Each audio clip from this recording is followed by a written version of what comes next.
ден, вториот ден од фестивалот на европската литература Букстар. За 10-ти пат тимот на Антолог под лидерство на Жарко Колунджиски го организира овој фестивал со прекрасни имиња. Фестивал кој што прерасна од еден обичен ентузијазам во нешто навистина сериозно и фестивал кој што станува и навистина еден барометар, би можел да кажам, на тоа што е квалитетна литература. Денеска, вториот ден од подкастот наречен Гол ручек, според Вилијам Бероуз Naked Lunch, ќе го започнеме со Кристијан Новак, роден 1979 година, хрватски писател, лингвист, универзитетски професор, член на Друштво на писателите. Од неговата биографија која што ја истражував, како што рекол Емил Сјоран, дека биографиите на писателите постојат за да го надокнадат, да го надоместат тој живот што го немале. Една мала шега. Кристијан Новак студирал германистика на факултетот во Загреб, но покрај студиите од 1996 до 2009 бил член на Хрватскиот национален карате тим, со кој има освоено голем број на индивидуални и тимски награди на национални и меѓународни надпревари, како и европски вице-шампион во карате за 2006 година. Зашто ти треба ово карате? Ако некој не би купио твоја книга или ако не добиеш награду? Не, па док се бавил каратем, нисам ја još имao ни у примисли да ću se ja jednom bavit književnošću. Ja, znaš, nisam multitasker.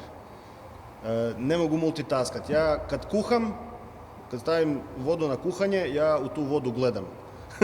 Jer to je moje vrijeme za kuhanje. Moja žena stavi vodu i onda odradi još hrpu stvari, a ja mogu samo jednu stvar u jedno doba. Tako da ja ili sam se bavio karateom, pa sam onda prešao na istraživanje i nakon toga sam prešao na književnost. Nije se to preklapalo. Затоа што видов неколку видеа каде што си нели млад, таму после добивањето на титулата. To je bilo prije 25 kilograma. Кило горе, кило доле. Да, većinom je išlo kilo gore.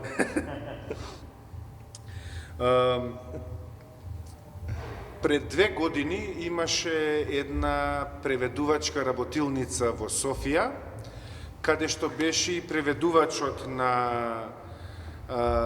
на книгата Црна мајка земја на македонски јазик, Сашо Огненовски, и на таа преведувачка работилница разговаравме за различни преводи, за писатели и за сето време имаше преведувачи кои што преведуваат од бугарски на македонски, на хрватски, на српски, на словенечки, на албански исто така. И додека траја тие разговори, тие дискусии, секогаш си кажувавме, ти си го читал и тој писател? Не сум го читал, од каде, на која генерација. И верувај дека имаше многу писатели кои што ние не ги чувме, не ги знаеме, а другите имаат веќе многу преведени нешта од нив. И додека се зборувавме, ти си го читал и Господинов, си го читал и Алек Попов и така натаму, кога се спомна името Кристијан Новак, сите беа, черна мати земја, черната мајка земја, и значи различни вариации, без исклучок сите рекоа дека многу им се допаѓа таа книга, дека сите ја читале, и тоа беше можеби за прв пат на еден таков собир да се договорат сите дека таа една книга и тој еден писател им биле вау, нај, да им се јако свидела за те задни 10 година како су активно, рецимо, читали книга. И сите се обединија под сето тоа, иако ти си од Меѓумурје, Загорје, значи како некаков Тито стана на тоа преведувачко студио, на таа преведувачка работилница. Првото прашање ми е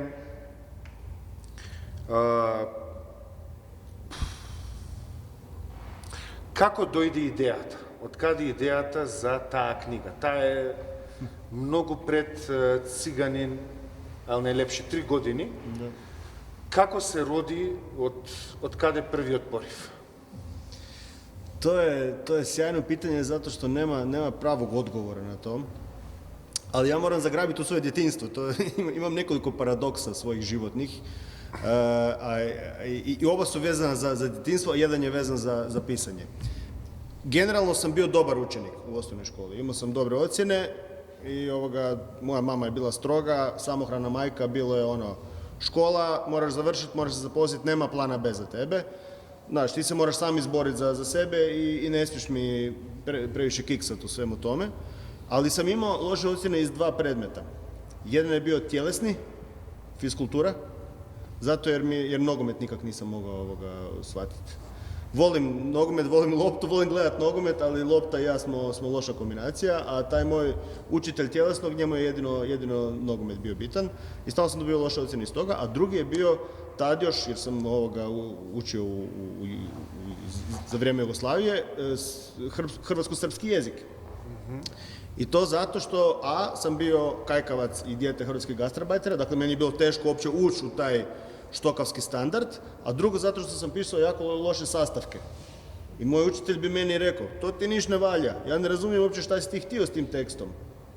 Iz čije perspektive pišeš, katastrofa, i onda 2, 3, nekako sam se provlačio. Tako da ja uopće nisam mislio da u meni ima nekakav storyteller, ali u srednjoj školi me dohvatio jedan sjajan profesor koji mi je rekao istu stvar, tekst ti ne valja, ali idemo sad probati maknuti ovaj prvi pasus, idemo vidjeti šta si ti htio s tom prvom rečenicom, reci mi šta si osjetio dok si ju napisao.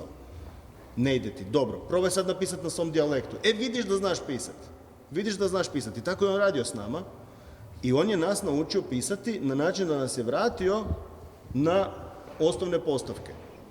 Da mi jednostavno počnemo pisati o svojim osobnim iskustvima jezikom kakvim govorimo doma. I kad tak naučimo pisati i strukturirati tekst, strukturirati narativ, onda to premjestiš na štokavski standard. I on nas je učio u tome. Sad, sve te teme koje ja vučem sa sobom. U Črnoj mati zemlji je to socijalna izolacija u malom selu, paranoja kolektivna koja nastaje i to je djelomično utemeljeno na stvarnim događajima. Gore u sjevernom Međimurju, dakle gdje sam odrastao, tamo se povremeno pojavi svakih 5, 6, 7 godina nekoliko samoubojstava u vrlo kratkom razdoblju. I to nisu ljudi koji imaju probleme s alkoholizmom, dužni novce, povijest psihopatoloških nekakvih problema, nego tvoj susjed se ubije iz nekog razloga. Ne? I sjećam se te paranoje kakva nastane i koliko selo onda počinje polako agresivno reagirati i tražiti uzroke, tražiti razloge. Ko bi tu bio kriv, jel? Te sve stvari ja vučem iz djetinjstva. Priča u Ciganinu, ali najljepšem. Znači priča o odnosu između Roma i Hrvata u Međimurju, koji je pun trenja i postaje sve gorim i gorim, nažalost. Priča o krijumčarenju ljudi. Mi to u Međimurju imamo od kraja 90-ih godina. Jel? Znači, u hrvatskoj javnosti se počelo pričati o Hrvatskoj kao na tranzitnoj ruti za migrante 2015. kada je u Siriji počeo rat, pa su onda velike količine ljudi bježale u Švedsku preko naših područja. Međimurci su znali da smo mi na ruti već dugo i znali su se točno ljudi koji su to radili. Tako da ja sve te stvari na neki način vučem iz djetinjstva. Ne? A ova najnovija knjiga, to je ipak nešto kasnije došlo, to je zapravo po istinitom događaju koji me pogodio. Ali generalno ja ne dolazim do teme dolaze do mene i šta onda se dogodi s tim temama, zaraze me. Ko virusi mi dođu i ne odlaze iz organizma dok ja na neki način to sebi ne osustavim i ne stavim na papir. To je jednostavno djelomično obsesija i zbog toga sam jako loš, moj urednik se jako ljuti zato što mi povremeno daje nekakve zadatke. Napiši esej o ovom, napiši esej o onom, treba mi za ovaj zbornik, treba mi za onaj zbornik. Ja kažem, ja ti jako loše pišem na taj način. Ja ne mogu očigledno pisati književnost o nečemu što me baš u pleksus nije pogodilo, izbilo mi zrak i na neki ne može po naračka da bi... Ne mogu tako, znaš. Znam da ima sjajnih autorica i autora koji su u stanju napisati dobar književni, vrhunski književni tekst o bilo čemu. Daš im sad temu, evo, ova fabrika i oni će o tome napisati. Meni treba da se ja povežem s tom fabrikom, da znam šta je u njoj bilo, da znam kakve su ljudske sudbine. Meni za to uvijek treba, i vidiš, i zbog toga ja pišem 4 godine, ne? Meni treba ono olimpijski ciklus da napišem, zato što ja sve to skupa moram probaviti, ali ja sam se s tim pomirio, znaš, ono, to je moj način, ne vidim se kao autora koji će izbaciti 20 knjiga, ni možda ni 10, ali mi je bitno da ta knjiga koju pišem, da me se duboko tiče i da sam duboko o njoj promislio i da meni podsvijest ne da se odmaknem od te teme. Znači, ima proces na zrenje na knjigата, po poleka, pa se sedi na knjigата, da izrti, da iznikne. Pa ju onda sasjećeš, pa onda ponovno posadiš jer nije dobra i tako dalje. Ponekad, znaš, mjesecima radiš na jednom narativu, onda vidiš da je narativ u drugom. Tako recimo kod ove zadnje, znači istiniti događaj je taj da je jedan mladi policajac prometni je bio šikaniran, odnosno mobingiran od svojih nadređenih i od svojih kolega, zato što nije htio sudjelovati u njihovim koruptivnim radnjama. On je rekao, vi radite što hoćete, ja ću po zakonu. Jel? I počeli su ga mobingirati, on je na kraju sebi oduzeo život, navodno, u vrlo čudnim okolnostima. Ja počnem pisati priču o njemu. I to radim nekoliko mjeseci da bih shvatio da zapravo prava priča je ona o njegovoj obitelji. Da priča moja koju trebam ispisati nije ona koja završava pucnjem, nego ona koja počinje pucnjem i da vidimo koji su efekti. Što je proživljavala njegova obitelj i kako je društvo primilo tu strašnu tragediju i na koji način se ona narativno može oblikovati. Ne? Tako da nekad kreneš u jednom smjeru zato što si siguran da u tom smjeru treba, a onda ti trbuh kaže ne, ovo što si mislio da je sporedno je zapravo prava priča. Ne? Znači, poveća ste пишувате според интуиција, а не според, да речеме, распоред. Денеска ќе станам, ќе напишам 10 реда, као неки половина време ќе го разгледувам дали е добро, дали не. Значи, нема некоја дисциплина, туку има порив, има... Ali treba i to. Mislim, trebaš se naći negdje na sredini, bez discipline nema ničeg. Moj dobar prijatelj, isto hrvatski veliki pisac Ivica Prtenjača, on drugčije piše, on je pjesnik i on kaže, ja napišem roman u 3 mjeseca. On kreće s prvom rečenicom i dok je on zaljubljen u taj svoj tekst, onda piše. Kaže, dok prestane biti zaljubljen, roman je gotov. Ne? Kod mog procesa koji je potpuno drugčiji, jednostavno ja trebam i planirati unaprijed i osmišljavati unaprijed i skicirati kamo ta priča ide, kako se susreću tu ljudske sudbine, vidjeti gdje nešto fali, jel? Onda nađeš se u situaciji da moraš mijenjati vremenske planove, jel? Poslagivati da se nešto dogodilo prije, nešto poslije i tako dalje. Tako da, s jedne strane ima tu puno planiranja i puno ovog nekakvog filigranskog namještanja, a s druge strane se moraš voditi tim osjećajem snažnim koji te uopće naveo da uđeš u taj proces. Ja ti moram priznati, meni je pisanje 80% muka. I nije za to nekakav postoji klišej, znači umjetnik mora patiti za svoju umjetnost i tako. To je klišej. Ali stvarno je pisanje moje, i nije samo moje, slušam i to mi je rekla i Olja Savičević, recimo i mnogi moji kolege vele, teško je. Ti napišeš rečenicu i ti si u glavi zamislio da ćeš napisati tu sjajnu knjigu, a počneš pisati i onda vidiš da si ti ograničen čovjek. Da nisi taj sjajni pisac kakav si zamislio, da moraš puno raditi da od svog teksta napraviš manje loš tekst, pa još manje loš, pa još manje loš i tako dalje. Ali što te drži kroz taj mučan proces? Pa upravo onaj osjećaj zbog kojeg si krenuo pisati. Je li to osjećaj pravda je bila narušena, ja moram ispričati priču o tome, ili napravio sam nešto loše, zbog čega se kajem. Zbog čega se kajem i zbog toga moram napisati. Črna mati zemlja, evo, to je tak neobično, znaš. Kreneš pisati zato što sam primijetiš, evo, sad ću ti ispričati priču kako je krenulo zapravo sa mojim pisanjem. Kako ja nisam bio dugo uvjeren da uopće u meni ima nekakav pisac. Bavio sam se pisanjem disertacije, doktorata i to je suhi diskurs. Gdje imaš činjenice, pa onda činjenicu argumentiraš, pa je objašnjavaš, pa onda zaključak. Ne? Tu nema puno prostora da ti svoju emociju nikakvu unutra ubaciš. Međutim, ja sam počeo usput si pisati nekakav dnevnik svoj, u koji sam se vraćao polako u prošlost svoju, u djetinjstvo, u mladost i tako dalje. I mislio sam da sam se sjetio nekakvih stvari. I tebi stvari tu i tam nekakve anegdote za koje sam mislio da su se dogodile, ispričao ono u obitelji ili u društvu poznanika, svi bi se nasmijali, osim moje sestre, koja bi mi poslije rekla, slušaj, to što si ispričao, ti znaš da se to nije dogodilo, jel to si lagao? Ja kažem, pa nisam siguran, znaš ono. I to nisu bile sad priče, imao sam, ne znam, zelenu majicu, a ne žutu, nego to se nije dogodilo, nisi bio tamo i nije taj čovjek to rekao, znaš. Znači, zove konfabulacija. Konfabulacija, a da toga nisi svjestan. Ja sam se zabrinuo za svoje mentalno zdravlje. I onda sam išao prvo, prije nego idem psihijatru, sam se išao pozabaviti malo psihologijom pamćenja. I onda je ispada da sva naša pamćenja su nekakve verbalizacije i polako postaju fikcija. Da nikad nisu prava preseka onoga što se stvarno dogodilo. I onda sam se ja pitao sebi šta to u meni, koji to osjećaj smišlja priče o meni da bih ja živio sam sa sobom. I ispada da su to krivnja i kajanje.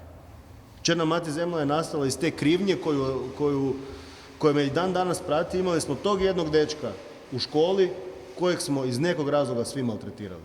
I svi smo pomalo sudjelovali u tome. I meni do danas, imam 45 godina, ne prođe nijedan dan da se ne sjetim tog čovjeka. I to je jednostavno nešto što onda moraš razriješiti u tekstu. A kako završi to? Tokmu kako likot? Ne. U knjizi sam mu dao završetak koji pojačava tragični efekt.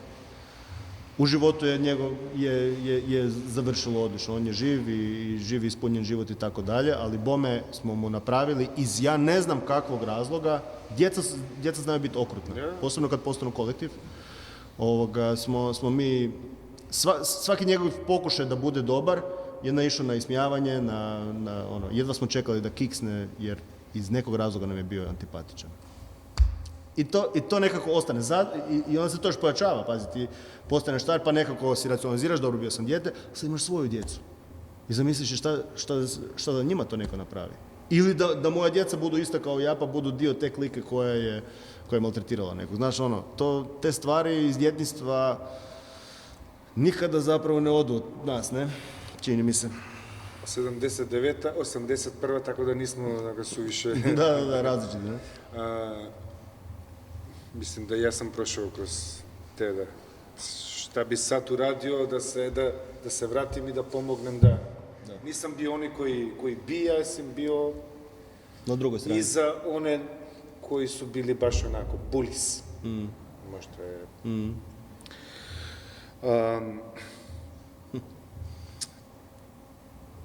Ciganin je, ali najlepši. Znači, Ljuba Aličić i njegova pesma, celo vreme... Nikad mi se nije javio. Da. Očekivao sam da će biti... Ali ne možeš da kažeš to kao onako da izgovoriš Ciganin je, ali najlepši, a da ne se sjetiš na tu pesmu. Imao sam prijatelja koji je bio makedonski musliman, ono koje mi zovemo kao torbeš, ne znam da li je onako kao reč koja je uvredljiva ili ne. Da, nisu mu dozvolili da uzme devojku Makedonka samo zato što je makedonski musliman. I on je uvek pevao, a se napije malo i kao Ciganin je, ali najlepši. Oprosti, njegovi nisu dali ili njezini? Njezini roditelji. To je ta priča. Znači, ima isto tako lika, koji... Na jednom mjestu se kaže kad kažem Rom, onda je to samo reč, a kad kažem Ciganin, onda je to... Da, onda je to pravi čovjek, ne? To je ta situacija koju sam ja doživio, pa ja sam to krenuo pisati. Ko prvo, i krenulo je od Ljube Aličića. Ja sam točno znao od koga sam ja uzeo tu frazu. Inače ne slušam takvu glazbu, ali ta pjesma mi je... Svi kažemo to da, ne, da, naravno, ne slušam da sam, ali nikad nije pustio sam. Ali nema šanse da nisi negdje na nekoj fešti među urbanim hipsterima gdje u nekom trenutku neko u 1 ujutro ne zasjedna za YouTube i onda samo ide Ljuba Aličić i ostala ekipa sa istoka i juga. Tako da svi dobro znamo te priče, čak i ovi koji tvrde da samo slušaju Toma Waitsa i jazz. Ne, znaju oni dobro. Uglavnom, ta pjesma mi je ostala zbog refrena koji u pozadini kaže ako smeta tvome ocu, ako kaže kako grešiš, ti mu reci dušo moja, Ciganin je, ali najljepši. Šta sad, zašto to sad mene kao... muči taj refren, koja je riječ, ne, misli si, jer ja sam s filozofskog, osviješten, to je sigurno zbog patrijarhalnog ovog sustava, šta ona ima kome objašnjavati, koga ona vole, ne. Ali nije to, nego je ovo zadnje. Ciganin, ali najljepši. Zašto? Pa jel bih rekao Makedonac, ali pošten? Ne, rekao bi Makedonac je i osim toga je pošten. Ali ćemo reći, ciganka je, ali je poštena.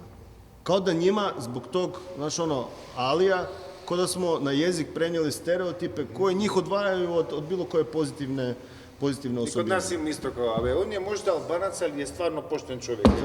Zašto bi jedno istučilo drugo? Zašto bi jedno bilo... Naravno da stereotipi ne mogu nikad preživjeti ako u njima nema trunka istine. Naravno da ima pripadnika romske manjine koji su skloni sitnom kriminalu i tako dalje, ali ja sam htio ući u dubinu toga. Zašto do toga dolazi? Ja? Zašto do toga dolazi i situacija na koju sam naišao je puno kompleksnija nego što sam mislio. Nema tu samo maltretiranje s jedne strane, tu ima jako puno represije i unutar njihovih zajednica i hrpu toga sam saznao. Velim ti, 4 godine sam pisao, od toga je 1,5 dana bilo istraživanje, intervjuiranje sa ljudima koji žive tamo, koji su htjeli progovoriti sa mnom o tim stvarima i tako. Ali nije kao uvredljiva reč, jer recimo da.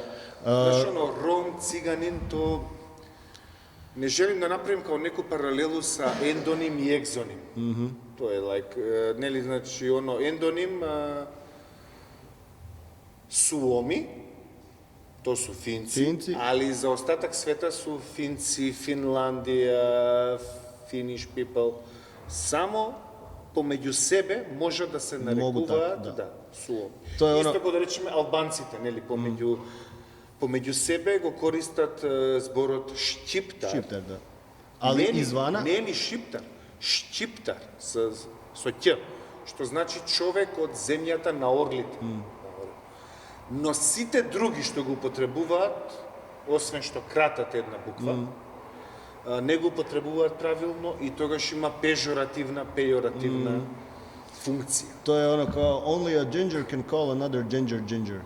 И сега да речеме кога ќе се каже кај Федерико Гарција Лорка, ој ти циганко, тогаш се мисли на црномуреста жена со врела крв, мистична, страстна, еротична, заводлива.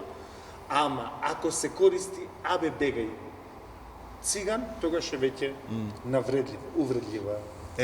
Slušaj sad celu priču s tim. A počet ću zapravo od kraja te priče. Nakon što je knjiga izašla i stvarno bila, ja sam toliko sretan što je ta knjiga bila baš hit. Jer sam s njom puno riskirao. Tu je bilo puno mjesta gdje sam se mogao skliznuti ili u nekakve pozitivne stereotipe ili u nekakve jeftine parole i tako dalje i očigledno sam uspio to barem većinom izbjeći i bila je kazališna predstava u Hrvatskom narodnom kazalištu u Zagrebu koja još dan danas igra, znači 7 godina na repertoaru, stvarno je super hit i sve ide odlično i sve ide super i javljaju mi se Romi koji su pročitali to i hvale, kako si ti dobro si opisao, sigurno si imao informacije, svi na neki način počinu. Javi se njihov predstavnik u Saboru koji je u tom trenutku dio vladajuće većine. On za njih glasa.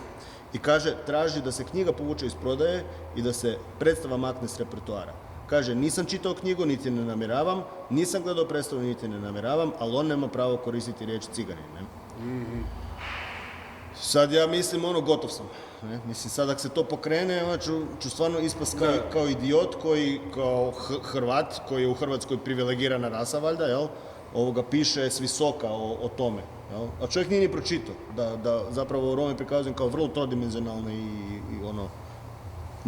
nisu nekakve karikature, nego su ozbiljni likovi. Međutim, odigrala je tu hrvatska kulturna javnost, odgovorili su mi i tako dalje. A zašto sam se ja usudio uopće to pisati? Ne zbog toga što je već Ljuba Aličić upotrijebio toj svojoj pjesmi, nego zato što su mi međimurski Romi, kad bi im tu i tam rekao, pa dobro, a kak vi Romi, oni bi mi prekinuli. Ne, nisu ti mi Romi, mi smo cigani. Ovi u Zagrebu, oni su ti Romi. E sad zašto? Međimurski Romi govore drugim jezikom od drugih Roma u Hrvatskoj. Oni su Romi bajaši i oni govore bajaškim, što je jedan starorumunski dijalekt. A ne romani čib, kojim govore većina ostalih Roma. Tako da su oni, njih ni drugi Romi u Hrvatskoj ne smatraju baš direktno svojima.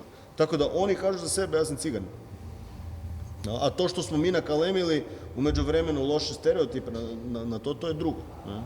Tako da sam na neki način od njih čuo to, nema nas zvati Romi. Romi su ti tamo u Zagrebu, ovi. Ali nakon toga ništa nije bilo kao neke sudske stvari? Ne, doduše on je htio da starješine romskih zajednica u Međimurju dignu kolektivnu tužbu protiv mene, a oni su mu rekli nek se vrati u Zagreb.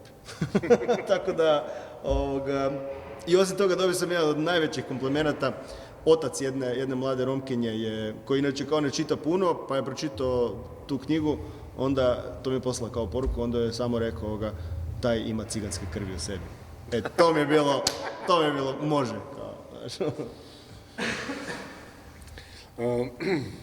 Sada bih htio da pročitam nekoliko stvari.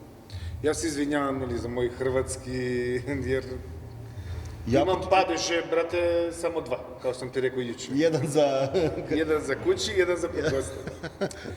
Kad si jako mali, jedna si osoba. Kasnije se praviš da si barem 2, pa onda 3 i tako to ide dok ne odrasteš.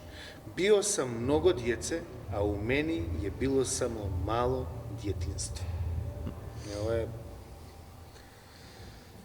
Kad sam onako otišao na forum da vidim ko je šta citirao tebe, ovo je bilo jedna od onih stvari koje su baš...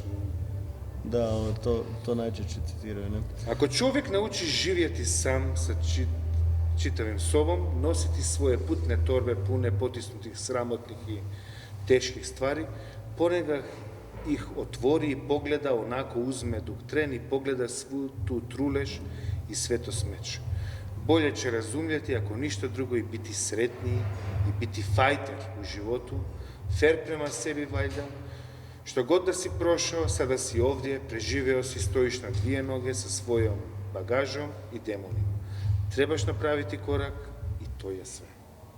Kako dobro čitaš, svaka čast. Dobro, stvarno, evo, ne dajem ti kompliment bez veze, odlično ste pročitao. Hvala ti.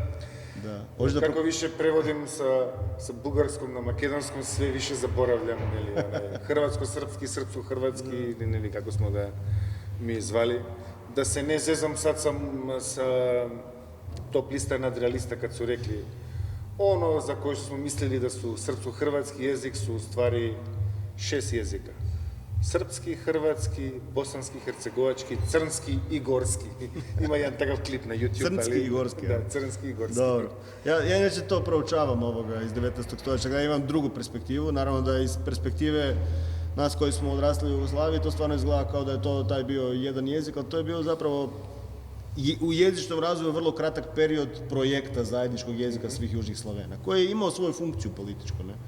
Međutim, ali ako pogledaš dalje u prošlost, to su bili i prije različiti jezici. Samo je trebalo doći do nekakve konvergencije, jer je to trebala jugoslavenska država, da se sve nekako ujedini. Ne?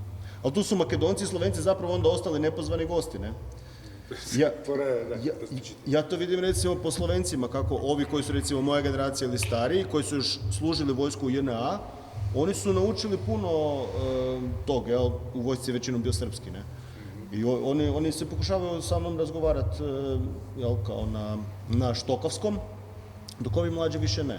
Njima je slovenski standard, oni ga imaju u institucijama, imaju ga u pravnim, u školstvu i tako dalje, i onda to više njima nije nikakav pojam. Ali definitivno postojala hegemonija štokavskog standarda u Jugoslaviji, ne? Zato i Makedonci naših generacija još jako dobro hablaju taj stari srpsko-hrvatski valjda.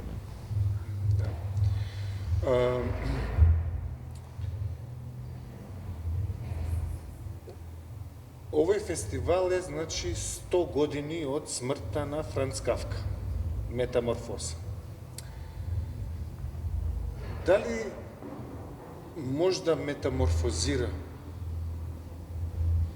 sam stil koji jedan pisac ima, ili možda njegova ubeđenja, njegova shvatanja, nešto?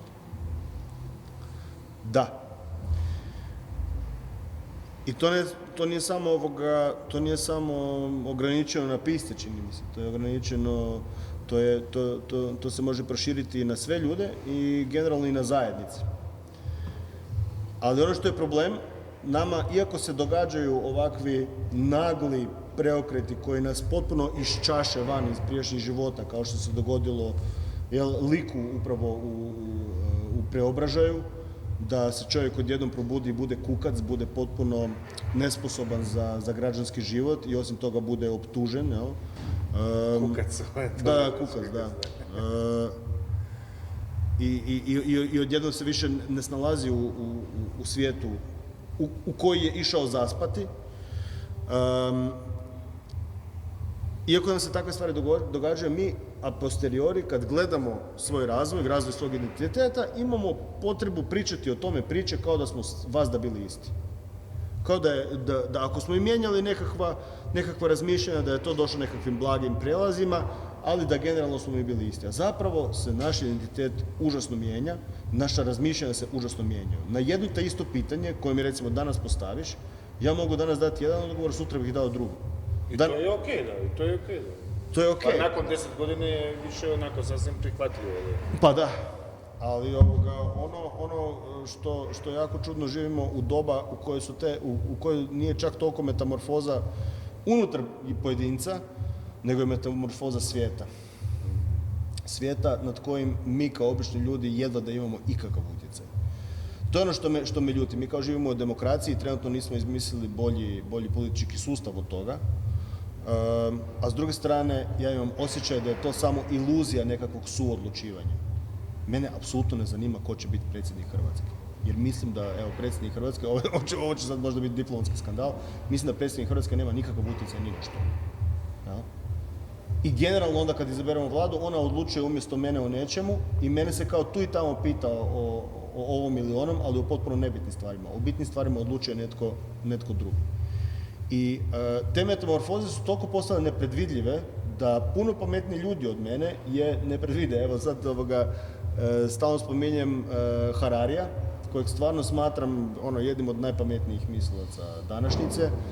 Oduševljen sam njegovim knjigama, ali on u predgovoru svog Sapiensa piše, to je, ja mislim, početkom 2010-ih izašlo u Hrvatskoj, kaže, pa evo kako nam je dobro. Zapravo, u međuvremenu više ljudi u svijetu umire od vlastite ruke nego od tuđe. Znači, ima ratova, ima sukoba, ali nema više toliko koliko je nekad bilo. Nemamo više problema sa velikim pandemijama i osim toga, generalno nam je prilično dobro. I šta se dogodi poslije toga? Rusija udari na Ukrajinu, dogodi se velika pandemija koja nas je pozatvarala u domove i potpuno nam preokrenula na živote. Znači nije toliko da se mi metamorfoziramo, nego se metamorfozira i svijet. I onda mi s tim svijetom ne možemo ga više tretirati onako kako smo si ga mi prilagodili lijepo, nego nam svijet pokazuje, slušajte, ja nisam vaš. I vi ćete povremeno morati slušati što se događa i nad tim nećete imati kontrole. I to je ono, ja mislim, što suvremeni čovjek, naša generacija, jednostavno ne može podnijeti. Da ona nema kontrolu nad nečim. Jer ja mogu sad sjesti tu u auto, otići u Grčku i poslije toga otići u Zagreb. Pa ja vladam prostorom. Osim ako ne. Osim ako se dogodi nešto da me zatvori. Zatvori? I onda mi smo u Zagrebu još imali i potres, osim toga, jel? I onda smo se svi dobro sjetili katastrofalnog potresa u Skopju i tragedije koje je ovaj grad nažalost doživio, ali i prekrasnih stvari koje su se iz te tragedije nekako izrodile. Čuo sam neku priču da se jako puno zemalja uključilo u to da se Skopje pomogne i da se dogodilo tipa da s jedne strane... Moj tata i stric su bili u Puli kao 2 mjeseca dok se sve ne sredi, dok se kuća ne izgradi. I s druge strane, pazi, da to je vrlo malo zapravo godina od Drugog svjetskog rata su došli i vojnici iz Njemačke i vojnici iz Rusije i ovdje su skupa radili... To zbog Tita. Pa mislim, ali sasvim svejedno, oni su radili tu, neko zaključni neprijatelji, klali su jedni druge i tako dalje, oni su ovdje radili jednu humanu stvar, ali uglavnom sjetili smo se Skopje zato što u Zagrebu su dobro prošle sve ove zgrade koje su izgrađene nakon potresa iz Skopja. Zato što su onda jednostavno uveli u cijeloj Jugoslaviji da se mora graditi zgrade koje su otporne na potrese, a ove zgrade koje su izgrađene prije, one su stradale teško. Tako da, mi smo stvarno, u Zagrebu je bilo eto ti pandemije, eto potres, eto onda rat. Stiže apokalipsa. Ne? Stiže apokalipsa, gotovo je. Ne? Mislim da zbog toga treba da ima pisaca koji će da piše, da naprave neke kroniku, da podsjete na ono što je bilo, da se ne dogodi opet i da, ne znam, za bolju budućnost, da se nade. I da možda, da, i eto, o tome razmišljamo zadnje vrijeme. Slušao sam zanimljiv razgovor između jednog njemačkog filozofa i novinara i govorili su o principu nade. Koliko stvarno ponekad, posebno kad puno čitam vijesti, pa bojim se i za budućnost, i za svoje zemlje, i za svoju djecu, i šta ćemo im ostaviti, i klima je tu ozbiljan problem već, jel? Iako postoje ljudi koji opovrgavaju da smo u ozbiljnom problemu sa klimom i tako dalje, i onda ta nada ostane ljudima koji imaju glas nekakav i koji imaju bilo kakav mali utjecaj, ne kao osjećaj.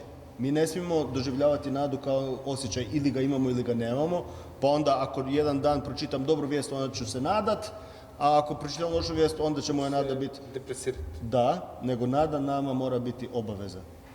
Mi moramo nadu utemeljeno na racionalnim razmišljanjima, na nekakvoj inteligenciji koju imamo, moramo ju probati širiti. Jer nada će nas na kraju ovoga onda i motivirati da probamo napraviti nekakve male pomake. Pa mislim da juče ili prije juče je bilo vera, nada i ljubav kod nas kao na praznik. Da. 3 kćeri Svete Sofije, ako se ne lažem. Vjera, nada, ljubav. Da. Potpisujem. Hvala ti puno. Hvala tebi.